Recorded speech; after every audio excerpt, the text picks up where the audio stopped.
युद्ध आधिकारिक रूप से फैल गया। ठीक 4 घंटे बाद जब ईरानी संसद अध्यक्ष ने कहा था कि शासन बचाने का एकमात्र तरीका संघर्ष फैलाना है, ईरानी मिसाइलें अब उत्तरी इराक पर हमला कर रही हैं। वे उन कुर्दिश समूहों पर हमला कर रहे हैं जो प्रदर्शनकारियों की मदद करते हैं ताकि घरेलू आतंक से ध्यान हटाया जा सके। आइए इसे विस्तार से समझते हैं। रिपोर्ट्स के मुताबिक ईरान ने पश्चिमी एरबिल, उत्तरी इराक में कुर्दिस्तान फ्रीडम पार्टी पर मिसाइल और ड्रोन हमला किया। पाक ईरान में प्रदर्शनकारियों की मदद में काफ़ी सक्रिय रहा है। सैंड्रा, शुभ दोपहर। ईरान की कुर्दिस्तान फ्रीडम पार्टी ने फॉक्स न्यूज़ को बताया, इराक में उनकी सैन्य शाखा पर रात भर ईरान द्वारा किए गए ड्रोन हमले में फायरिंग हुई। इस एक्सक्लूसिव वीडियो में जो फॉक्स न्यूज़ को मिला है, आप देख सकते हैं कि उत्तरी इराक के एक बेस पर ड्रोन हमले का असर हुआ और वहां काफ़ी नुकसान हुआ। पश्चिमी ईरान के कुर्दों ने ईरानी शासन और उनके प्रदर्शनकारियों पर की गई सख्ती का विरोध किया है, लेकिन इसके लिए उन्हें भारी कीमत चुकानी पड़ी है। पश्चिमी ईरान और उत्तरी इराक के कुर्दों में घनिष्ठ संबंध हैं। अभी जब हम ये खबर दे रहे हैं, अमेरिका ईरान में बयानबाजी तेज है। राष्ट्रपति ट्रंप ने कहा है कि सैन्य विकल्प अब भी मेज पर है। ईरान से रिपोर्टों के अनुसार शासन अपने तरीके बदलने का इच्छुक नहीं है। ईरान के उत्तर पूर्व और पश्चिम में हजारों प्रदर्शनकारी अब भी जेल में हैं, हालांकि सुरक्षा कारणों से प्रदर्शन रुक गए हैं। ईरानी नेतृत्व राष्ट्रपति ट्रंप को धमकाता और उनका मजाक उड़ाता रहता है।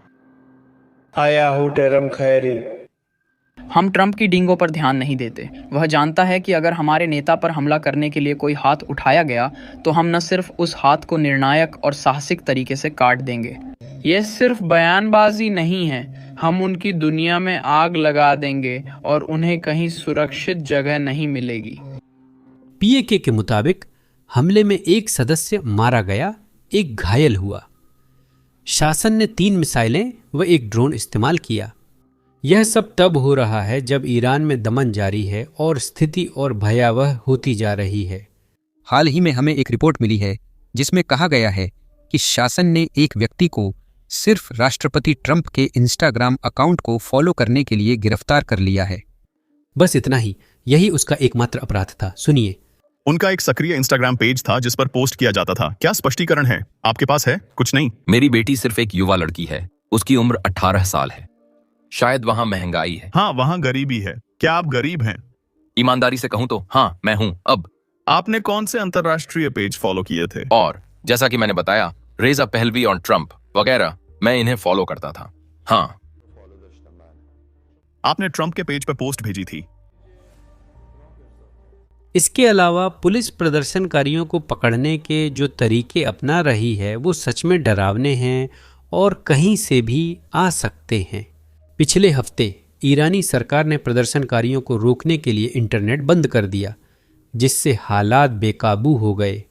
उन्होंने नागरिकों की जासूसी के लिए नकली स्टारलिंक ऐप बनाया, जिसे लोगों ने ऑनलाइन आने के लिए डाउनलोड किया, जिससे वे बाहर की दुनिया से जुड़ने का सहारा मानते थे। वही उनकी निजी जानकारी इकट्ठा कर रहा था। हम वास्तव में इस नकली ऐप का रूप देख पाने में सफल हुए हैं और इसके अंदर चौंकाने वाली जानकारी छुपी हुई है। हम यह तुरंत साझा करेंगे, लेकिन पहले जानना जरूरी है कि वे क्या इकट्ठा कर रहे हैं और उसका उपयोग कैसे करते हैं। उन्होंने परिवार के सदस्यों की निजी जानकारी, ऑनलाइन व्यवहार, पता और हाल की तस्वीरें भी इकट्ठा की हैं। लेकिन इन जानकारियों का सबसे डरावना हिस्सा यह है कि ऐसी ही जानकारी YouTube के बारे में भी मौजूद है और इसे इंटरनेट पर डेटा ब्रोकरों द्वारा इकट्ठा करके बेच दिया जाता है। ईरान में सरकार निगरानी करती है, जबकि यहाँ स्कैमर, स्पैमर और स्टॉकर आपकी जानकारी खरीदकर आपको निशाना बनाते हैं या धोखाधड़ी करते हैं। इसी वजह से मैं औरा का इस्तेमाल करता हूँ और वे आज के वीडियो को स्पॉन्सर भी कर रहे हैं। औरा अपने आप आपकी व्यक्तिगत जानकारी को उन वेबसाइट्स और ऑनलाइन प्लेटफॉर्म्स से ढूंढकर हटा देता है जो आपकी जानकारी बेच रहे हैं। अभी के लिए वे आपके व्यक्तिगत जानकारी के लिए डार्क वेब पर 24 घंटे निगरानी रखते हैं, आपको रियल टाइम में फ्रॉड अलर्ट्स देते हैं और एक सुरक्षित VPN भी शामिल करते हैं ताकि आपकी ब्राउजिंग वाकई में प्राइवेट रहे। साथ ही आपको $5 मिलियन की आइडेंटिटी थेफ्ट इंश्योरेंस मिलती है और अगर कुछ भी गलत होता है तो अमेरिका आधारित फ्रॉड एक्सपर्ट्स 24 घंटे आपकी मदद के लिए उपलब्ध रहते हैं। ऑरा को कुछ दिनों के लिए मुफ्त आजमाएं। Aura.com बिजनेस बेसिक्स पर जाएं या डिस्क्रिप्शन के लिंक पर क्लिक करें। यह इतना समय है कि वे आपकी जानकारी इन साइट्स से हटाना शुरू कर दें। मैं खुद को जोखिम में नहीं छोड़ रहा हूं और आपको भी नहीं छोड़ना चाहिए। यह तेहरान विश्वविद्यालय है, जो ईरान का सबसे प्रतिष्ठित विश्वविद्यालय है और मुख्य द्वार के बैनर पर लिखा है, या तो मौत या होमिनिड। यह छात्रों और स्टाफ के लिए चेतावनी है। वफादारी जरूरी, सोच वैकल्पिक, जीवन शर्तों पर निर्भर। लेकिन शासन के लिए दुर्भाग्यवश उनके पास बड़ी समस्या है। इस बार क्रांति सिर्फ युवाओं की नहीं थी, यह सभी की थी। हमने सभी आयु वर्गों और सभी पेशों के लोगों को देखा और यही वजह है कि यह इतनी शक्तिशाली क्रांति थी। 40 साल से ऊपर के लोगों की भी महत्वपूर्ण उपस्थिति थी, जो युवा प्रदर्शनकारियों के साथ सक्रिय रूप से भाग ले रहे थे। और अब हम वही विविधता उन लोगों में भी देख सकते हैं जिन्हें शासन द्वारा मारा गया बताया गया है और उन लोगों में भी जिन्हें पुलिस ने गिरफ्तार किया है। और जैसे यह सब चौंकाने वाला काफ़ी नहीं था, अब कुछ सुरक्षा बल और सरकारी लोग भी बगावत कर प्रदर्शनकारियों में शामिल हो रहे हैं। पहले आइए सुरक्षा बलों के बारे में बात करते हैं, क्योंकि हमने कुछ सैनिकों को देखा जो ऊपर से आए आदेशों की अवहेलना कर रहे थे। उन्हें प्रदर्शनकारियों पर गोली चलाने का आदेश दिया गया था, लेकिन पुलिस अधिकारियों ने ऐसा करने से इनकार कर दिया। अब उन्हें गिरफ्तार कर जेल भेज दिया गया और उसी आरोप में मौत की सजा मिली, जिसका सामना सभी प्रदर्शनकारी कर रहे हैं। उन्हें भगवान का दुश्मन माना जाता है और इस्लामी क्रांति के बाद लागू किए गए शरीयत कानून के तहत इसका मतलब है कि इन लोगों को न तो कोई मुकदमा मिलेगा, न कोई जूरी, सीधे फांसी दी जाएगी। इतनी हत्याओं के बावजूद क्रांति खत्म नहीं हुई है। हाल ही में ईरान के गृह मंत्रालय के एक अधिकारी ने इस्तीफा दिया और अब राष्ट्रपति ट्रंप से हस्तक्षेप की अपील कर रहे हैं। इस संदेश पर जाने से पहले मैं दिखाना चाहता हूं कि प्रदर्शनकारियों की ओर से हस्तक्षेप क्यों जरूरी है। यह उन गृह युद्धों में से एक है जिन्हें हम देख रहे हैं, जहां एक पक्ष के पास कोई हथियार नहीं है, सरकार के पास बंदूकें हैं, उनके पास भारी हथियार हैं, उनके पास ग्रेनेड, स्नाइपर राइफल्स और जो भी आप सोच सकते हैं वो सब है, लेकिन लोगों के पास कुछ भी नहीं है। हमने लोगों को सुरक्षा बलों के खिलाफ लड़ते हुए देखा, लेकिन हमने देखा कि वे पत्थर, अपनी खुद की चीजें जैसे डंडे, हाथ, जो भी उन्हें मिल सके उसका इस्तेमाल कर रहे थे। जबकि हमने सुरक्षा बलों को बाइक पर सवार होते हुए बंदूकों, स्नाइपर राइफल्स और यहां तक कि भारी मशीन गन के साथ जो जीप के ऊपर लगी हुई थी देखा। अब वहां विदेशी समूह हैं जैसे कुर्दिस्तान फ्रीडम पार्टी, जो प्रदर्शनकारियों को सुरक्षा बलों के दमन के खिलाफ लड़ने में मदद कर रही है। लेकिन यह काफ़ी नहीं है, इसलिए हम देख रहे हैं कि भगोड़े विदेशी देशों जैसे अमेरिका से मदद मांग रहे हैं। यह क्लिप देखिए। लोग अब कुछ नहीं कर सकते। वे साफ दिखा चुके हैं कि क्या चाहते हैं और क्या नहीं। सब ट्रंप का इंतजार कर रहे हैं। अगर ट्रंप कुछ नहीं करते तो ईरानियों में उनके प्रति नफरत बढ़ जाएगी। मैं व्यक्तिगत रूप से आश्वस्त हूं कि वह कुछ करेंगे और इसे खत्म करने की कोशिश कर रहे हैं। लोग अधीर हैं और काफी परेशान भी। शहर शांत है, दुकानें सिर्फ कभी कभी खुलती हैं, हर दूसरी दुकान, बस यही हाल है। बिल्कुल, हमेशा कुछ लोग होते हैं जो हमेशा की तरह अपने काम से मतलब रखते हैं। लेकिन कुल मिलाकर हर कोई इस नतीजे पर पहुंच गया है कि जब तक ट्रंप हस्तक्षेप नहीं करते तब तक कुछ नहीं किया जा सकता। ये लोग बेरहम हैं, इनके पास हथियार हैं, आप कुछ भी करें फर्क नहीं पड़ता। वे मशीन गन से फायर कर सबको बेरहमी से मार देते हैं।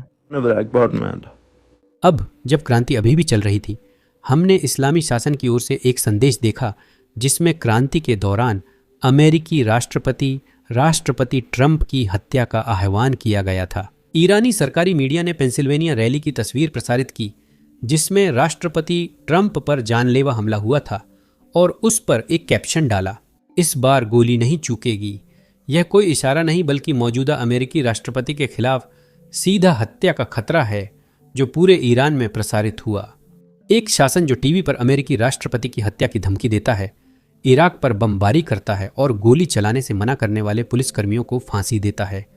यह शासन हर दिशा में हमला कर भंवर में फंसा है और हम उस पर नजर रख रहे हैं। नीचे सब्सक्राइब बटन दबाएं ताकि जान सकें कि यह कैसे खत्म होता है।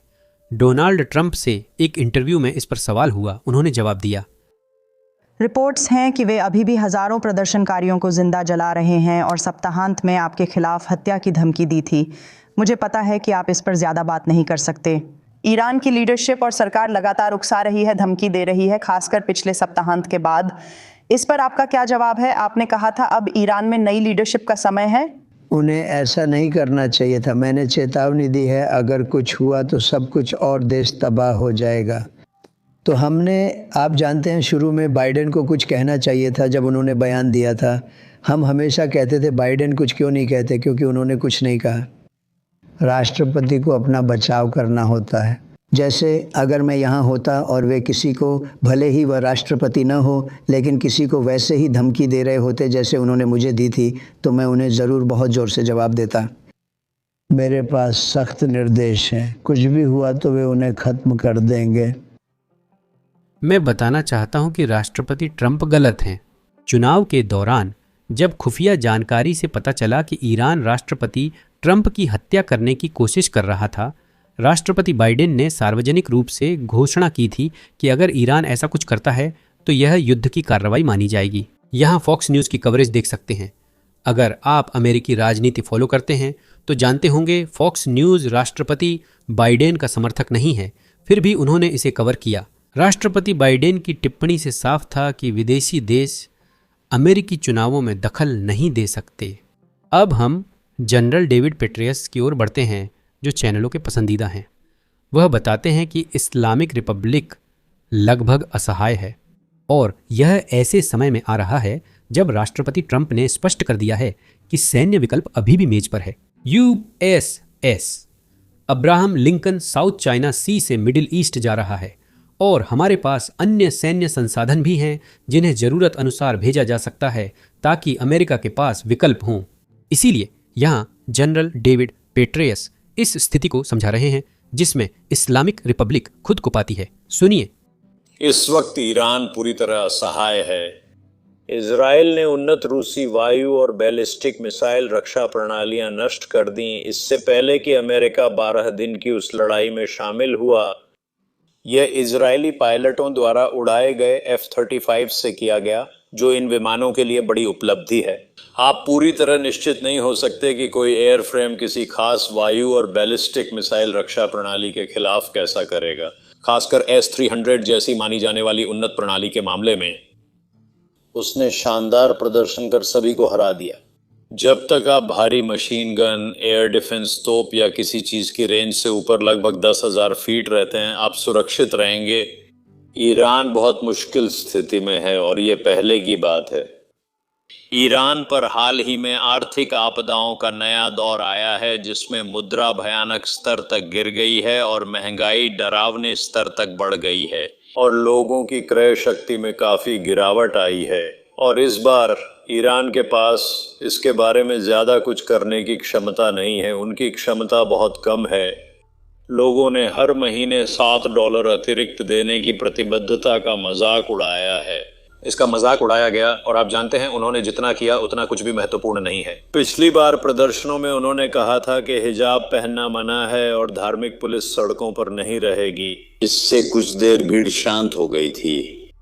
यहाँ हजारों निर्दोष ईरानी जिन्होंने सरकार का विरोध किया मारे जा चुके हैं।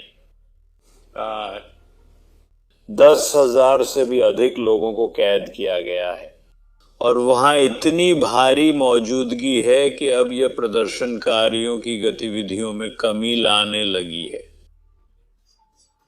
आज के लिए इतना ही। मैं सैम हूं। अगले वीडियो में मिलेंगे।